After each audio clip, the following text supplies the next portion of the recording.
ఆదిత్యాయ చ సోమాయ మంగళాయ బుధాయ చ గురు శుక్ర శనిభ్యశ్చ రాహవే కేతవే నమః. రాహవే కేతవే నమః. దదిశంకతుషారాభం క్షీరోదార్ణవశోభితం.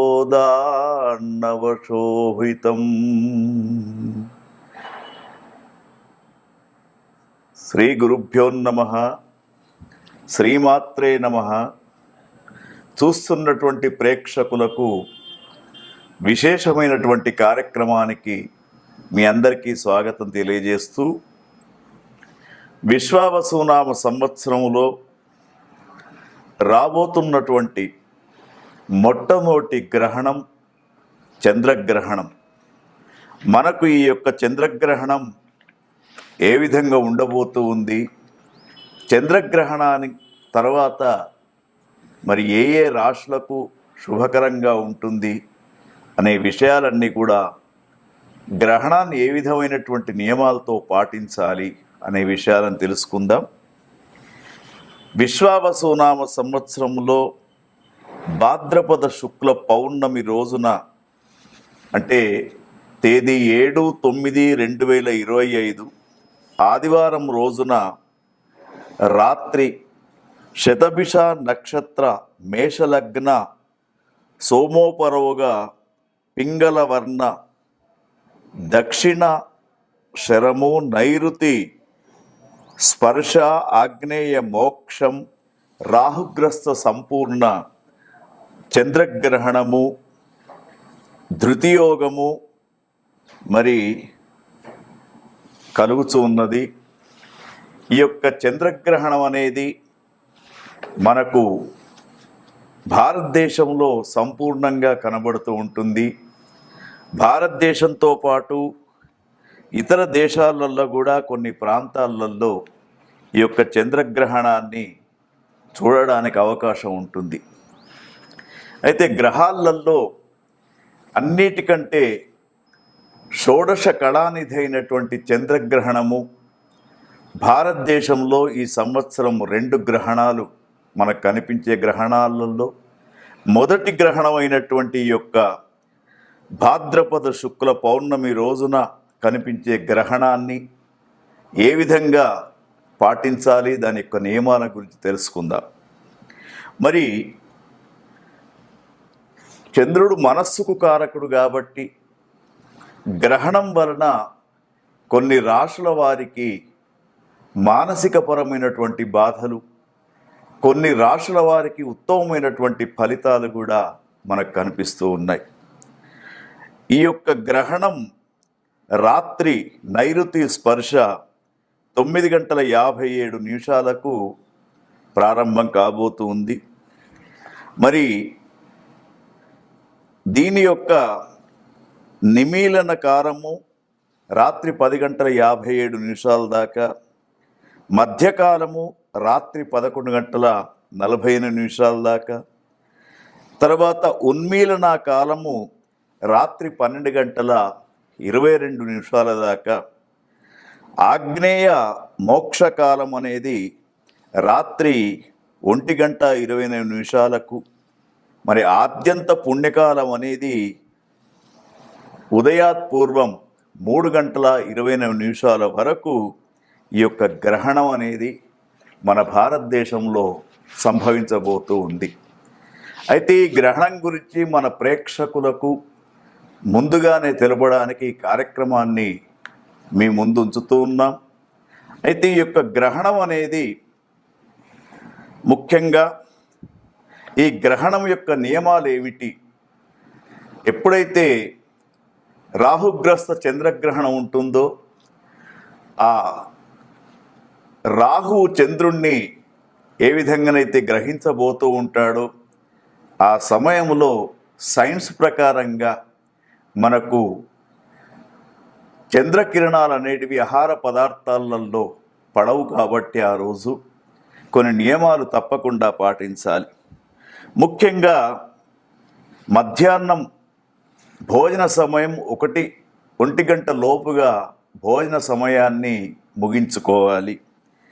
తర్వాత రాత్రి భోజనం అనేది ఒక వృద్ధులకు, చిన్నపిల్లలకు మాత్రమే సాయంకాలం 7:40 దాకా అవకాశం ఉంది. మిగతా వాళ్ళందరూ కూడా రాత్రి భోజనం చేయకుండా ఉండడమే శుభసూచకంగా చెప్పబడుతూ ఉంది. అయితే ఈ భోజనం చేయకుండా ఉండడం అనేది మూఢనమ్మకం అనుకోవద్దు. మనకు ప్రత్యక్ష దైవాలైనటువంటి సూర్యచంద్ర గ్రహణాలు వచ్చినప్పుడు జీర్ణక్రియలో కొంత మార్పు వస్తూ ఉంటుంది కాబట్టి అనవసరమైనటువంటి అనారోగ్యానికి గురి కాకూడదని చెప్పేసి మన పూర్వీకులు ఈ యొక్క భోజన వ్యవస్థను ఈ విధంగా పెట్టడం జరిగింది. తర్వాత ఈ గ్రహణం అనేది ముఖ్యంగా గ్రహణం రోజున మనందరికి కూడా తెలుసున్నటువంటి విషయము, సాయంత్రం దేవాలయాలన్నీ కూడా మూసి ఉంటాయి. గర్భవతులు, చిన్నపిల్లలు, రోగులు, వృద్ధులు వారికి మాత్రం రాత్రి 7 గంటల దాకా స్వల్పాహారం తినడానికి అవకాశం ఉంది. వేదకాలంలో భోజనము, నిద్రపోవడము, తర్వాత మైథున్యము ఇవన్నీ కూడా నిషిద్ధం అని చెప్పేసి మన పూర్వీకులు చెప్పడం జరుగుతూ ఉంది. అయితే ఈ యొక్క గ్రహణ సమయంలో మరి ఎవరికైతే ఒక 4 రాశుల వారికి ఉత్తమ ఫలితం, 4 రాశుల వారికి మధ్యమ ఫలితం, 4 రాశుల వారికి అధమ ఫలితం అనేది చెప్పబడుతూ ఉంది పంచాంగ శాస్త్రంలో. మరి యొక్క 4 రాశులలో ఉన్నటువంటి వారందరికీ కూడా ఒక సూచన ఏమిటంటే, అధమ ఫలితాలు ఉన్నటువంటి వారు తప్పకుండా గ్రహణ మోక్షకాలం తరువాత వారంతా కూడా వీలైనంత వరకు నదీ స్నానం చేయడం శ్రేయస్కరంగా చెప్పబడుతూ ఉంది. అదేవిధంగా ఈ గ్రహణము ఏ నక్షత్రాలు, ఏ రాశులపైన సంభవిస్తూ ఉన్నాయో వాళ్ళు తెల్లవారి లయకారుడు అయినటువంటి శివునికి అభిషేకం చేసుకోవడం, తర్వాత ముఖ్యంగా దానితో పాటు ఇంకా కొన్ని చంద్రగ్రహణం అనేది మరి మానసికపరమైనటువంటి ఒత్తిడులకు గురి చేస్తూ ఉంటుంది కాబట్టి వారంతా కూడా గ్రహణ ప్రారంభ సమయంలో స్నానం చేయాలి. తర్వాత గ్రహణ అయిపోయిన తర్వాత గ్రహణం ప్రారంభం నుండి మోక్షకాలం దాకా జపాలను చేసుకోవాలి. మోక్షకాలం అయిపోయిన తర్వాత తప్పకుండా నదీ స్నానం చేయడము, తర్వాత దానికి సంబంధించినటువంటి గ్రహణానికి సంబంధించినటువంటి సంకల్పాన్ని వేద పండితుల చేత నదీ ప్రాంతంలో చేయించుకోవడం, దానితో పాటు వీలైనంత వరకు మరి దాన ప్రక్రియ కూడా చెయ్యాలి. ఆ దాన ప్రక్రియ చేసేటప్పుడు చక్కగా మరి మనకు ఈ రాహుగ్రస్త చంద్రగ్రహణానికి ఇదం సౌవర్ణం రాహుబింబం, నాగం సౌవర్ణం రవిబింబం, రాజతం చంద్రబింబం, ఘృతపూర్ణ కాంసపత్ర సహితం అని చెప్పేసి ఒక నేతితో నిండినటువంటి రాగి పాత్ర, అదేవిధంగా ఇంకా కొన్ని చెప్పడం జరుగుతుంది. నాగ ప్రతిమ, తర్వాత చంద్ర ప్రతిమను కూడా ఒక వేద పండితుడికి దానం చేస్తూ ఈ గ్రహణము మానసికపరమైనటువంటి బాధలు రాకుండా చూడమని చెప్పేసి ఆ యొక్క భగవంతుని నమస్కారం చేస్తూ తమోమయ మహాభీమ సోమ సూర్య విమర్దన హేమతార ప్రధానేన మమ శాంతి ప్రదో భవ అని చెప్పేసి మమ శాంతి ప్రదో భవ అని చెప్పేసి విధంతుద నమస్తుభ్యం సిమ్మికానంద ఆచ్యుత దానే నానేన నాగస్య రక్షమాం వేదజాం భయాత్ అని చెప్పేసి మరి యొక్క గ్రహణం వల్ల ఎటువంటి బాధలు రాకుండా ఉండడానికి దాన ప్రక్రియ అనేది చేయాలి. వీలైనంత వరకు పితృతర్పణాలు అందించడం, నదీ స్నానం చేయడం, దాన ప్రక్రియ చేయడం అనేది ఈ మన ప్రేక్షకులకందరికీ కూడా చెప్పినటువంటి సూచన. ఇంకా మీకు ఈ గ్రహణం గురించి కానివ్వండి, మీ రాశులలో చంద్రుని యొక్క అంశ గురించి కానీ తెలుసుకోవాలంటే కింద కనబడుతున్నటువంటి నెంబరుకు ఫోన్ చేసి వ్యక్తిగతంగా కూడా మీరు సంప్రదించవచ్చు. గ్రహణానికి సంబంధించినటువంటి మరి మోక్షకాలం తర్వాత ఎటువంటి వాటికి పరిష్కారం చేసుకోవాలనే సూచనలు కూడా మీకు అందించబడతాయి. ఓం తత్సత్. వక్రతుండ మహాకాయ సూర్యకోటి సమప్రభో నిర్విఘ్నం కురు మో దేవో సర్వకార్యేషు సర్వదా. చూస్తున్నటువంటి ప్రేక్షకులకు స్వాగతం. విశ్వావసునామ సంవత్సరంలో సంభవించబోతున్నటువంటి మొట్టమొదటి చంద్రగ్రహణం, మన భారతదేశంలో కనిపిస్తున్నటువంటి ఈ యొక్క చంద్రగ్రహణం విశేషమైనటువంటి గ్రహణంగా చెప్పబడుతూ ఉంది. మరి యొక్క చంద్రగ్రహణం అంటేనే చంద్రమా మనసో జాతః అని చెప్పేసి వేద ప్రమాణం. చంద్రుడు బాగా ఉంటేనే మానసిక పరమైనటువంటి ఆలోచన విధానం బాగా ఉంటుంది. మరి వృశ్చిక రాశి వారికి ఈ చంద్రగ్రహణం ఎటువంటి అనుకూల్యత ఉండబోతూ ఉంటుంది అనే విషయాన్ని గమనించినప్పుడు, వృశ్చిక రాశి వారికి ప్రస్తుతం గ్రహస్థితి గురువు అష్టమ స్థానంలో, పంచమ స్థానంలో శని భగవానుడు, చతుర్థ స్థానంలో రాహువు, దశమ స్థానంలో కేతువు సంచరిస్తూ ఉన్నాడు. మరి వీరికి 4వ స్థానంలో ఇప్పుడు ఆ రోజు ఉన్నటువంటి గ్రహస్థితిని చూసినప్పుడు చంద్రుని యొక్క స్థానం కనబడుతూ ఉంది. 4వ స్థానం అనేది వృశ్చిక రాశి వారికి ముఖ్యంగా అధమమైనటువంటి ఫలితాలు ఈ యొక్క చంద్రగ్రహణం ద్వారా కొంత బాధాకరమైనటువంటి ఫలితాలే మీకు వచ్చే సూచనలు కనబడుతూ ఉన్నాయి. మరి వృశ్చిక రాశి వారు ఈ గ్రహణం రోజున తప్పకుండా వారు కొన్ని నియమాలను పాటిస్తూ ఏ స్త్రీ సౌఖ్యాన్ని అయితే కోరుకుంటూ ఉన్నారో అది లభించకపోవడం, తర్వాత పట్టుదలతోటి కార్యక్రమం చేద్దామన్న ముందుకు రాకపోవడం, సమాజంలో ఆదరాభిమానాలు తక్కువ కావడం, అదేవిధంగా అనవసరమైనటువంటి ప్రయాణాలు చేయడం, ఎవరైతే మీకు లాభం చేస్తారనుకుంటున్నారో ఆ వ్యక్తులను నష్టం చేయడం అనేది ఈ యొక్క చంద్రగ్రహణ ఫలితంగా చెప్పవచ్చు. మరి వృశ్చిక రాశి జాతకులు ఈ చంద్రగ్రహణం రోజున ముందు చెప్పినట్టు మా సూచనలు పాటిస్తూ లయకారుడైనటువంటి పరమేశ్వరునికి 8వ తేదీ అంటే రాత్రి చంద్రగ్రహణం అయిపోయిన తర్వాత ఉదయం పూట నదీ స్నానం చేస్తూ మరి చంద్రగ్రహణానికి సంబంధించినటువంటి దానాది విషయాల గురించి చెప్పడం జరిగింది కాబట్టి అటువంటి దాన ప్రక్రియ చేస్తూ మరి వీరంతా కూడా చంద్రుని యొక్క అష్టోత్తర నామాన్ని చదువుకోవడం శ్రేయస్కరంగా చెప్పబడుతూ ఉంది. మరి వీరంతా కూడా చంద్రునికి అనుకూలమైనటువంటి దాన ప్రక్రియ చేయడం, ఎందుకంటే చంద్రారిష్టేతు సంప్రాప్తే చంద్ర పూజాంచ కారయేతు చంద్రధ్యానం ప్రవక్ష్యామి మనపీడోపశాంతయే. ఆ చంద్ర భగవానునికి షోడశ కళానిధైనటువంటి అతనికి మానసికపరమైనటువంటి ఆలోచనలు రాకుండా, మానసికపరమైనటువంటి బాధలు రాకుండా కాపాడవయ్యా అని చెప్పేసి వీరు లయకారుడైనటువంటి ఆ యొక్క శివుణ్ణి ప్రార్థన చేయడం శ్రేయస్కరంగా ఉంటుంది. ఓం తత్సత్.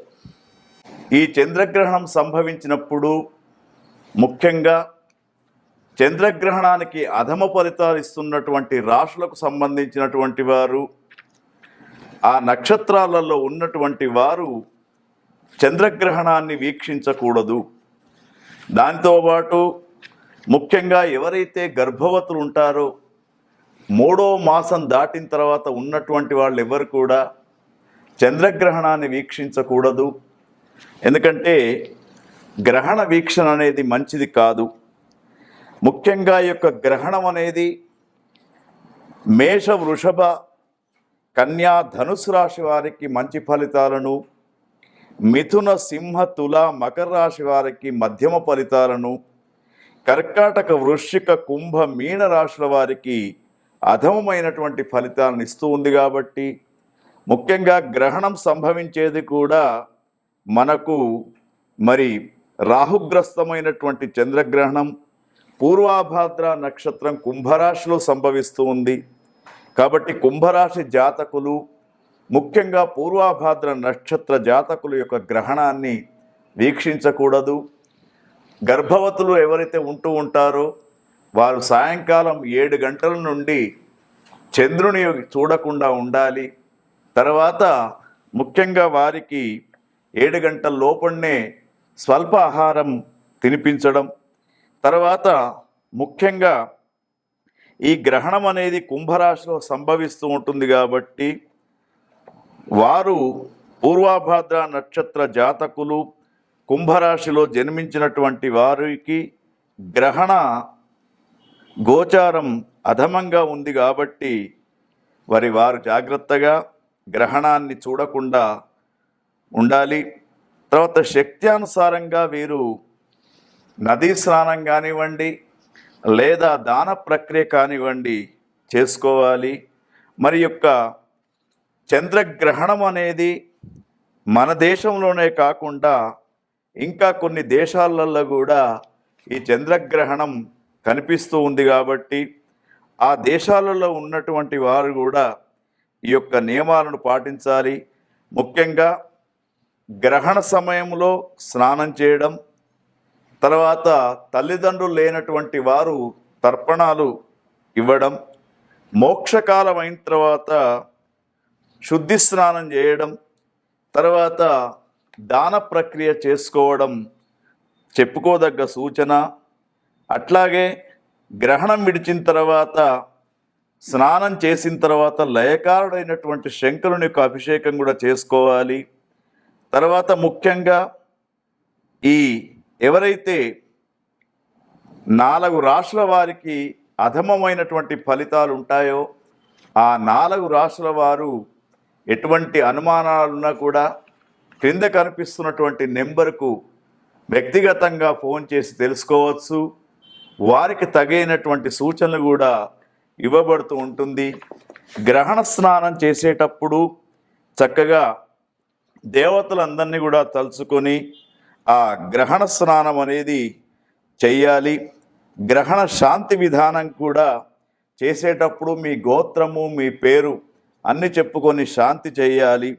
తర్వాత మరి దగ్గర ఉన్నటువంటి నదీ తీరాలకు వెళ్ళి స్నానం చేయడం సాధ్యం కానటువంటి వారు మీ గృహాలలో ఉన్నటువంటి పుష్కరాలలో కానీ గంగాజలం కానీ ఏది ఉన్నా కూడా దానిని స్నానపు నీటిలో కలుపుకొని గంగే చెమ్నే చైవ గోదావరి సరస్వతి నర్మదా సింధు కావేరి జలేస్మిన్ సన్నిధిం కురు అని చెప్పేసి ఆ గంగనే దాంట్లో కలిసినట్టు భావించి దాన్ని స్నానం చేయండి.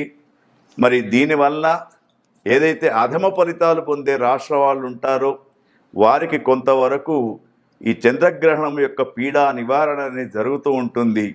మరి ఈ యొక్క నియమాలను పాటిస్తూ షోడశ కళానిధి అయినటువంటి చంద్రుని యొక్క అంశను మానసికపరమైనటువంటి క్లేశాలు పొందకుండా మీరంతా కూడా చంద్రుని యొక్క అంశను పొందడానికి ఆ చంద్రరేఖను ధరించినటువంటి పరమశివుడు నమస్తే అస్తు భగవన్ విశ్వేశ్వరాయ మహాదేవాయ త్రియంబకాయ త్రిపురాంతకాయ త్రికగ్ని కాలాయ కాలాగ్ని రుద్రాయ నీలకంఠాయ మృత్యుంజయాయ సర్వేశ్వరాయ సదాశివాయ శ్రీమన్మహాదేవాయ అని చెప్పేసి వేద మంత్రోచ్చారణతో స్వామికి అభిషేకాలు చేయించుకోండి.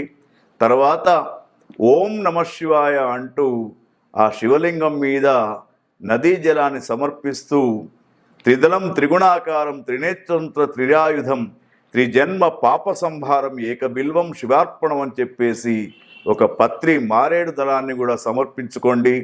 ఈ గ్రహణం అనేది మీకు అనుకూలమైనటువంటి వాతావరణాన్ని కల్పిస్తూ ఉంటుంది. ఓం తత్సత్.